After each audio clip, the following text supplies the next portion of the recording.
बच्चों, welcome to the my YouTube channel learning student. आज हम लेकर के आए हैं आप लोगों के लिए क्लास 11th का, जो कि प्रेमचंद्र का बलिदान कहानी है, काव्य खंड ये है और इसे आज हम समझेंगे। ये बलिदान कहानी का सारांश है। तो देखिए, सबसे पहले हम जानेंगे पात्र परिचय किस प्रकार से है। तो देखिए, पात्र परिचय में सबसे पहले कौन है? हरखू है। और हरखू क्या है? शक्कर का व्यापारी, जो बाद में किसान बन जाता है। इसका शक्कर का बहुत बड़ा कारोबार होता है और शक्कर का क्या होता है? आयात निर्यात होता रहता है, जो कि सबसे बड़ा कारोबार यही रहता है। और ये अदर जो दूसरा देश होता है, दूसरे देश से आयात निर्यात शक्कर का होने लगता है, जिससे कि इसकी शक्कर की व्यापारी जो होती है ठप हो जाती है और वह क्या होता है, धीरे धीरे किसान बन जाता है व्यापारी से। अब देखिए, दूसरे नंबर पे आएगा गिरधारी। गिरधारी कौन है? तो गिरधारी है हरखू का बेटा। हरखू का बेटा कौन है? गिरधारी है। जमींदारों द्वारा शोषण का शिकार इसका किया जाता है। जमींदार के द्वारा इसका बहुत ज्यादा शोषण किया जाता है। इससे इसका जमीन, इसके हल, खेती वगैरह सब कुछ छीन लिए जाते हैं जमींदार और बनियों के द्वारा। अब देखिए, सुभागी। सुभागी कौन है? तो सुभागी गिरधारी की पत्नी है। जो गिरधारी की पत्नी है, आक्रामक स्वभाव वाली स्त्री है। कौन किस स्वभाव की है? आक्रामक स्वभाव की स्त्री है।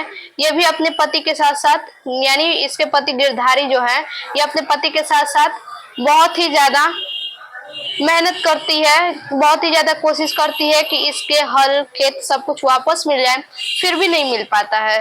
अब देखिए, कौन है? मंगल सिंह। मंगल सिंह मौजे बेला का ठाकुर, जो अब कांस्टेबल है। मौजे बेला का ये मंगल सिंह ठाकुर रहता है, ये बनिया है। मंगल सिंह कौन है? बनिया है। और मौजे बेला का ठाकुर जो अब कांस्टेबल है। अब देखिए, इसके बाद कौन है? तुलसी। गांव का चालाक बनिया। ये क्या है? तुलसी जो है गांव का बहुत ही चालाक बनिया रहता है, जिससे गिरधारी को उधार दिया था। गिरधारी क्या करता है? इसी से उधार रुपए लेता है, जिससे कि तुलसी क्या करता है कि अपने पैसे रुपयों के लिए गिरधारी को बहुत ही ज्यादा धमकाता, डराता है और इसके सब कुछ बिकवा देता है। इसका जमीन जायदाद, बैल, हल सब कुछ बिकवा देता है मंगल सिंह को। अब देखिए, आता है ओमकारनाथ। ओमकारनाथ क्या है? गांव का लालची जमींदार, जिसके खेत हरकू जोतता था। ये जो ओमकारनाथ था, ये क्या करता था? ये हरकू का खेत जोतता था, जिससे वो खेत जोतने के पैसे भी कुछ लिया करता था। और यही ओमकारनाथ जो है खेत जोतने का पैसा बाद में अधिक कर देता है, जिससे कि गिरधारी अपने जमीन से हाथ धो देता है, अपने खेत से हाथ धो देता है। अब देखिए, कौन है? कालिका दीन। कालिका दीन कौन है? थानेदार साहब का मित्र। ये कालिका दीन जो है थानेदार साहब का मित्र है और गांव का मुखिया है, यानी गांव का पंच यही है और गांव का मुखिया है। देखिए, अब कहानी को देखते हैं कि सारांश किस प्रकार से है। देखिए कहानी। आज का हरखू कई साल पहले हरकचंद्र कुर्मी हुआ करता था। आज का जो हरखू है वो पहले क्या हुआ करता था? हरकचंद्र कुर्मी। क्यों हरकचंद्र कुर्मी हुआ करता था? क्योंकि इसके पास शक्कर का बहुत ही बड़ा व्यापार था और बहुत ही ज्यादा धन हुआ करता था। बाद में वही व्यापार ठप हो गया अन्य दूसरे देश से शक्कर का आयात निर्यात होने के कारण। अब देखिए, उस समय उसके यहाँ शक्कर बनती थी। देखिए, अभी हमने आपको बताया कि हरखू के यहाँ क्या थी? शक्कर बनती थी, वही उसका कारोबार था। कारोबार खूब फैला था, कई हल की खेती होती थी। देश में विदेशी शक्कर के आने से उसका कारोबार मटिया मेट हो गया। देखिए, विदेशी शक्कर, यानी विदेशी शक्कर के आयात से क्या होने लगा कि कारोबार उसका मटिया मेट हो गया। किसका? हरखू का। और वह हरकचंद्र से हरखू हो गया। क्या हो गया? वो हरकचंद्र से हरखू हो गया। और वह हरकचंद्र से हरखू हो गया। आज उसके पास केवल 5 बीघा जमीन है। अब क्या है? उसके पास केवल 5 बीघा जमीन है और केवल एक हल की खेती है। देखिए, 5 बीघा जमीन तो है, लेकिन क्या है? केवल एक ही हल की खेती है। पहले क्या हुआ करता था? हरखू के पास 5-5 हलों की खेती हुआ करती थी, लेकिन अब क्या है, उसके पास केवल एक ही हल की खेती है, मगर उसका स्वाभिमान आज भी 20 साल पुराना ही है। उसका स्वाभिमान क्या है, आज भी 20 साल पुराना ही है। देखिए, भले ही उसकी संपत्ति कम हो गई थी, लेकिन क्या है कि 20 साल पहले जैसे उसे लोग, जिस प्रकार से वो धनवान था, जिस सम्मान स्वाभिमान से देखते थे उसे, हरखू को जिस स्वाभिमान से देखते थे, जिस मर्यादा से देखते थे, उसी तरह से क्या उसके कारोबार न होने पर भी, थोड़ा धन होने पर भी, थोड़े कारोबार होने पर भी क्या लोग उसे 20 साल पुराना वाला ही क्या करते थे, सम्मान दिया करते थे। इसलिए गांव के पंचायतों में आज उसकी संपत्ति सम्मान की दृष्टि से देखा जाता है। उसकी संपत्ति किससे देखा जाता है, सम्मान की दृष्टि से। एक तो सम्मान की दृष्टि से इसलिए देखा जाता है क्योंकि वो क्या होता है कि बिल्कुल अपनी मेहनत से वो व्यवसाय शक्कर का किया रहता है, और वो बाद में नष्ट हो जाए वो अलग की बात है, लेकिन वो क्या करता है, बहुत ही मेहनत से अपनी सारी संपत्ति बनाया रहता है, ईमानदारी से बनाया रहता है। इसीलिए लोग उसे क्या कहते हैं, करते हैं, सम्मान की ही दृष्टि से देखते हैं। वह जो बात कहता है, बेलगाम कहता है, वह जो भी बात कहता था बेलगाम कहता था, और गांव के अनपढ़ उसके सामने मुंह नहीं खोलते। देखिए, वो जो भी बात कहता था खुलेआम पंचायतों में कह देता था, सारे लोगों के मुंह पे कह देता था, चाहे किसी को बुरा लगे या फिर भला लगे। गांव के अनपढ़ लोग की हिम्मत तक नहीं थी कि वो हरकू के सामने अपना मुंह खोले। अब देखिए, हरकू ने अपने जीवन में कभी दवा नहीं खाई थी। हरकू क्या था, अपने जीवन में कभी दवा नहीं खाया था, परंतु इस बार बीमार पड़ा तो ठीक ही न हुआ। देखिए, हरकू भले अपने जीवन में दवा नहीं खाया था, लेकिन ऐसा नहीं है कि वो बीमार न पड़ता था। वो हर साल बीमार पड़ जाता था, कुंवार के महीने में हर बार बीमार पड़ता था। क्या होता था उसे, तो हमेशा उसे मलेरिया हो जाया करता था, परंतु बिना दवा के ही 4-5 दिनों में ठीक हो जाया करता था। परंतु इस बार जब वह बीमार पड़ा तो ठीक न हुआ, लेकिन जब उसकी उम्र तो एक तो ढल चुकी थी, 70 प्लस हो चुका था, और क्या बीमार हुआ तो ठीक न हुआ, और गांव के बहुत लोगों ने उसे दवा लेने के लिए कहा। फिर भी क्या है, गिरधारी उसे पैथोलॉजी दवा यानी कि औद्योगिक दवा ला के देता था। जो जड़ी बूटी के द्वारा दवा बनाई जाती है, वो दवा ला के गिरधारी अपने पिता हरखू को दिया करता था, फिर भी उससे ठीक न हो सका। अंततः उसने खटिया पकड़ ली। उसे लगने लगा कि अब चलने के दिन आ गए हैं। एक दिन मंगल सिंह उसे देखने गए और बोले, मंगल सिंह क्या, हरखू को देखने गए। मंगल सिंह जो बनिया था वो क्या किए, हरखू को देखने गए और क्या बोले, देखिए क्या बोले हरखू से मंगल सिंह, बाबा बिना दवा खाए अच्छे न होगे। हरखू ने उदासीन भाव से उत्तर दिया, तो लेते आओ। देखिए, जब मंगल सिंह ने बाबा से कहा कि बाबा आप बिना दवा खाए ठीक न हो पाओगे, तो हरखू ने बहुत ही उदासीन भाव में, बहुत उदास होके बोला, बहुत रुष्ट होके उत्तर दिया कि तो लेते आओ दवा।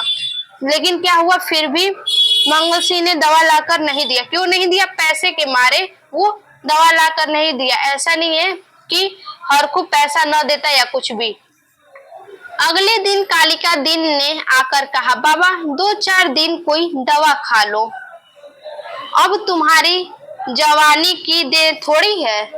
देखिए, कालिका दिन भी क्या है, मजा लेते हुए कहता है हरखू से कि 2-4 दिन कोई दवा खा लो, अब तुम्हारी जवानी देह थोड़ी है कि बिना दवा के अच्छे हो जाओगे। लेकिन फिर भी क्या है, सब के सब हरखू से जलते थे कि ये कैसे बिना दवा खाए ठीक हो जाता है।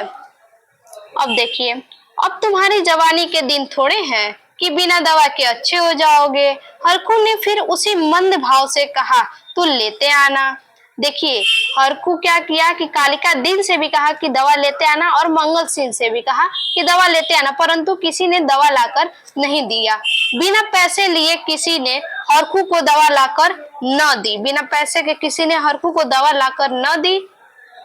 उन्होंने सोचा कि पैसा नहीं मिलेगा, इसीलिए दवा लाकर नहीं दिया किसी ने, और न हरखू ने दवा के दाम लेने के किसी से बात कही। हरखू ने क्या किया, दवा के दाम देने से किसी से बात भी नहीं कही। ऐसा नहीं था कि हरखू कह देता कि मैं पैसे का दवा नहीं दूंगा या कुछ भी।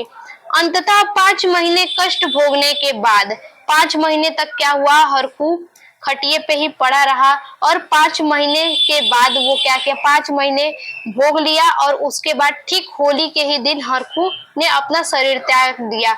हरखू की क्या हो गई, मृत्यु हो गई होली के ही दिन। उसके पुत्र गिरधारी ने खूब धूमधाम से क्रियाकर्म किया। उसका दाह संस्कार जो था, खाना पियाना यानी 13वीं जो था, सब कुछ गिरधारी ने खूब धूमधाम से किया, गाना बजाने के साथ किया और बहुत ही ज्यादा पैसे खर्च कर दिए। अब देखिए, हरखू के उपजाऊ खेत 3-3 फसलें देते थे। देखिए, एक तो हरखू के जो खेत थे वो 3-3 फसलें देते थे। अब देखिए, सभी जमींदार लाला ओमकार नाथ उसकाने लगे। देखिए, सभी जमींदार जो थे और लाला ओमकार नाथ जो था वो क्या किए, सभी उसकाने लगे, सब के सब जानने लगे कि इसके खेत में क्या 3-3 फसलें उपजाऊ हो रही हैं। उस 2 गुना लगान और बड़ी रकम नजराना पेशगी लेकर गिरधारी से खेत छुड़वाने के लिए, देखिए, सभी जमींदार लाला ओमकार नाथ उसकाने लगे। 2 गुना लगाम और बड़ी रकम नजराना पेशगी, यानी उसे भड़का कर क्या कहने लगे कि 2 गुना लगाम जमीन का और बड़ी रकम नजराना पेशगी लेकर गिरधारी से खेत छुड़वाने के लिए। एक दिन जमींदार ने गिरधारी को बुलाकर कहा, तुम 8 रुपए बीघे पर जोतते थे, मुझे 10 रुपए मिल रहे हैं। देखिए, कालिका दिन अब क्या चालाकी लगाने लगा कि 8 रुपए बीघे पर जोतते थे, मुझे 10 रुपए मिल रहे हैं और नजराने के 100 रुपए अलग। तुम्हारे साथ रियायत करके लगान वही रखता हूँ, पर नजराने के रुपए तो तुम्हें देने ही पड़ेंगे। यानी नजराने के उसे 100 रुपए तो देने ही थे, भले ही 8 रुपए बीघे पर जोतते थे। तो क्या हुआ, 10 रुपए अब हो चुके हैं, लेकिन नजराने के 100 रुपए तो देने ही पड़ेंगे, पर नजराने के रुपए तुम्हें देने पड़ेंगे। गिरधारी ने नजराने की रकम देने में असमर्थ व्यक्त की। गिरधारी क्या किया, कहा कि मैं इतने रुपए नहीं दे पाऊंगा। जब वो अपनी बात बताता है कि मैं नहीं दे पाऊंगा, मैं इस काम में असमर्थ हूँ, तो क्या किया, जमींदार ने उसे चेतावनी दे दी। क्या, अगर 1 हफ्ते के अंदर नजराने की रकम दाखिल करोगे तो खेत जोतने पाओगे। यानी 1 हफ्ते के अंदर अगर 100 रुपए, वो 100 रुपए का जो रकम था उसे दाखिल कर देता तो उसे क्या खेत जोतने के लिए मिलता, नहीं तो नहीं मिलता। गिरधारी और उसकी पत्नी सुभागी दोनों खेतों के हाथ से निकलने की चिंता में घुलने लगे। गिरधारी और उसकी पत्नी जो सुभागी है, दोनों को खेतों की चिंता होने लगी कि इतने पैसे वो कहां से भर पाएंगे। दोनों के हाथों से खेत क्या हुआ, निकलने लगा। नजराने के 100 रुपए का प्रबंध करना उसके काबू से बाहर था। क्या था, नजराने के 100 रुपए का प्रबंध करना उसके काबू से बाहर था। एक तो पहले ही वो ऋण लेकर के अपने पिता का क्रियाकर्म किया था और उसके पास कोई गहना भी नहीं था, केवल हसिया था गहना में, जो कि वो भी क्या किया था गिरधारी, उस हसिये को भी रख करके उस पे कुछ रकम लिया था जिसे छुड़वा न सका। गिरधारी कहाँ गया, नजराने के 100 रुपए का प्रबंध करना उसके काबू से बाहर था, क्योंकि वह पहले से ही कर्जदार था। 8वें दिन उसे मालूम हुआ कि कालिका दिन ने 8वें दिन उसे मालूम हुआ कि कालिका दिन ने 100 रुपए नजराना देकर 10 रुपए बीघा लगान पर खेत के लिए।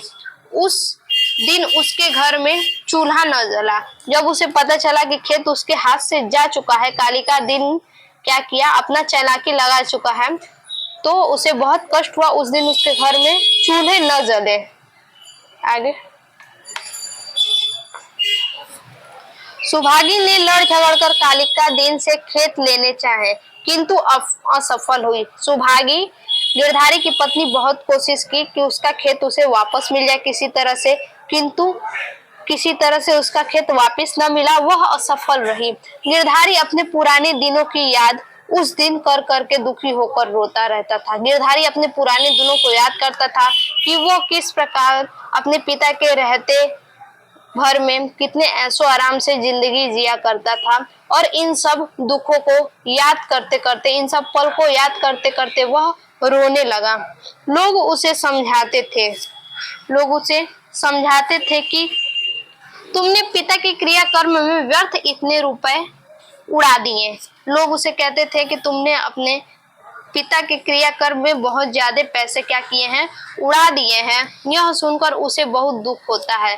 जब ये बात वो लोगों से सुनता है तो बहुत ज्यादा दुख होता है। उसे अपने किए पर तनिक भी पछतावा नहीं होता है। वो सोचता है कि क्या मैं अपने पिता के लिए इतना भी न कर सकूं। पछतावा न था। वह कहता, मेरे भाग्य में जो लिखा है वही होगा। पर दादा के ऋण से उऋण हो गया, यानी पर दादा के ऋण से उदीर्ण हो गया कहने का मतलब है कि वह अपने पिता के ऋण से उऋण तो हो गया। क्या मरने के पीछे इन्हें पिंडे पानी को तरसना, क्या मैं इन्हें मरने के पीछे इन्हें पिंडे पानी के लिए भी तरसाऊं। इस प्रकार आषाढ़ आ पहुंचा, यानी इस प्रकार से क्या हुआ, आषाढ़ आ पहुंचा और खेती की शुरुआत हो गई। खेती, सब लोग अपने खेत के कामों में व्यस्त हो गए। वर्षा हुई तो सभी किसान खेती बाड़ी में व्यस्त हो गए। इन सब से गिरधारी मछली की तरह तड़फड़ाता, यानी गिरधारी इन सब कुछ चीजों को देखकर मछली की तरह, मानो एक मरती हुई मछली की तरह तड़फड़ाता रहता।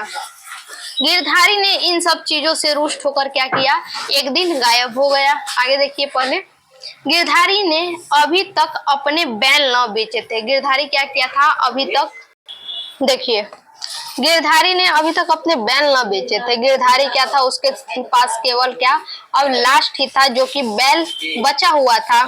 परंतु बनिए के धमकाने पर मंगल सिंह ने उसकी 80 रुपए की बैल, बनिए के धमकाने पर मंगल सिंह ने क्या किया कि उसकी 80 रुपए की बैल, गिरधारी के जो 80 रुपए के बैल है उसे 60 रुपए में किसे, तुलसी बनिए को बेचवा देता है। देखिए उसकी 80 रुपए की बैल की जोड़ी को 60 रुपए में तुलसी बनिए को बेचवा दिया। बैलों के जाने पर पूरा परिवार फूट फूट कर रोया। अब गिरधारी के पास कोई सहारा न था। लास्ट में एकमात्र सहारा बैल था, जो कि वो भी उसके हाथ से चला गया। बैलों के जाने पर पूरा परिवार फूट फूट कर रोया।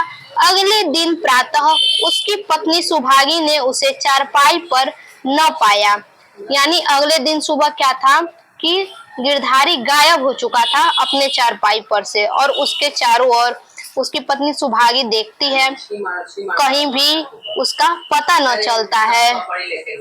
सुभागी ने सोचा कि कहीं गए हैं, परंतु दिन ढलने तक वह वापस नहीं आया। सुभागी ने क्या सोचा कि वो गिरधारी, उसका पति कहीं गया होगा और दिन ढलने तक वह वापस आ जाएगा, परंतु दिन ढलने के बाद भी वह वापस नहीं आया। संध्या समय, देखिए संध्या समय अंधेरा छा जाने पर सुभागी ने गिरधारी के सिरहने, यानी उस चारपाई के पे जब गिरधारी सोता था तो गिरधारी जिस तरह से सोता था उसके सिरहने यानी सिर के तरफ दिया जलाकर रखा। अचानक सुभागी को आहट मिली। उसने देखा गिरधारी बैलों के नाद के पास सिर झुकाए खड़ा है। क्या, जो गिरधारी है वो बैलों के नाद के पास सिर झुकाए खड़ा है, ऐसा सुभागी को एहसास होता है और दिखता है। परंतु जब सुभागी आगे की तरफ बढ़ती है और आवाज देती है तो गिरधारी क्या होता है, अचानक से आगे बढ़कर गायब हो जाता है। अगले दिन कालिका दिन अंधेरे के समय अंधेरे घेरों पर हल जोतता पहुंचा। अंधेरे होने पे क्या किया कि हल जोतता पहुंचा तो उसने वहां गिरधारी को खड़ा पाया, अपने खेत में क्या पाया, वो खड़ा पाया। तो देखिए क्या किया, वह गिरधारी की ओर बढ़ा तो गिरधारी पीछे हटकर कुएं में कूद गया। जब कालिका दिन गिरधारी की तरफ बढ़ा तो गिरधारी क्या हुआ, आगे की ओर बढ़ा और कुएं में कूद गया। इससे कालिका दिन डर गया और वहां से बैलों को छोड़ करके भाग गया। सारे गांव में शोर मच गया। सारे गांव में क्या हुआ, इस बात का शोर मच गया कि गिरधारी उसे दिखा है और अचानक से कुएं में कूद गया। फिर किसी की हिम्मत न हुई गिरधारी के खेतों की ओर जाने की और तो और गिरधारी के बैलों को छूने की, परंतु सुहागी भी इसे इन सब चीजों को छोड़ चुकी थी। ओमकार नाथ के चाहने पर भी उसके खेत न उठ सके। ओमकार नाथ चाहा कि उसके खेत को उठा लिया जाए, फिर भी उसके खेत न उठ सके, यानी कोई उसे के खेत को हड़प न सका। अब गांव के लोग उसके खेतों की ओर जाने से भी डरते थे कि कहीं गिरधारी दिखाई न दे और किसी को मार न दे। तो यही है हमारा कहानी का सारांश। तो आज के लिए बस इतना ही। फिर से मिलते हैं अपने एक और नए वीडियो में। तब तक के लिए धन्यवाद।